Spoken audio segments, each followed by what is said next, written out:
嗨，大家好！今日咧我就同大家去到荃灣海之戀商場裏邊咧一間泰國菜。呢間泰國菜咧好出名嘅喎。嗱，我哋睇一個環境啊，呢度咧又靚啦，裝修又好啦，我覺得打卡影相咧都非常之好，而且咧仲可以望到無敵嘅大海景添喎。食嘢嘅時候咧更加咧會開心啲啦，同埋令到咧嗰個胃口咧係會大增㗎。嗱，呢一度咧嘅菜式選擇咧係非常之多㗎。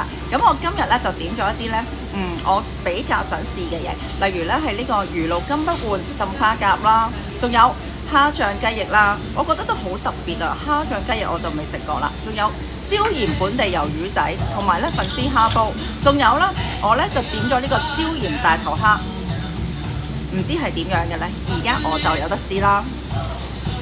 嗱，魚露金不換花甲咧係點樣嘅咧？原來佢係冷盤嚟㗎，食起嚟咧就好清新啦，而且咧好新鮮，仲有魚露嘅鮮味。呢一個咧我第一次食，超讚啊！另外仲有一個咧叫做蝦醬雞翼，好香嘅蝦醬味，但又係唔會太鹹，而且咧佢又整到外脆內軟，保持咗肉汁嘅鮮味。真係咧犀利啊！果然係好介紹。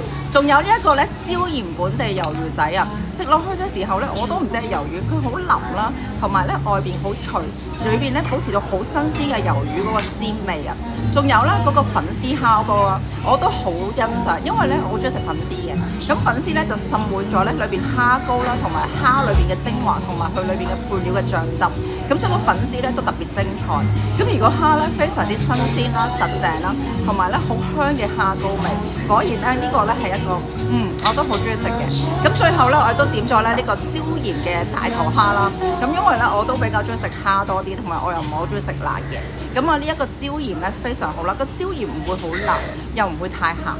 咁外邊咧就好脆，咁加上咧你會睇到咧佢有少少脆卜卜嗰啲料咧喺嗰度喎。咁可能係秘製嘅料啦，佢係好多碎粒咁樣撈埋嚟食咧，係另外唔同嘅口感，嗰個口感同層次感咧非常之豐富。我咧建議大家一定要食呢個，同埋咧其實我都好期待咧佢嗰個鹹蛋黃大頭蝦，今次咧食唔到，因為佢咧今次咧係冇貨啊。咁希望咧下一次咧我哋係有機會食到啦。哇！整體上咧我都好滿意今日呢個飯啊，實在咧超讚，同埋咧好開心啊，好似發現咗個新地方咁啊！下次有啲咩好嘢食，大家都話我知喎。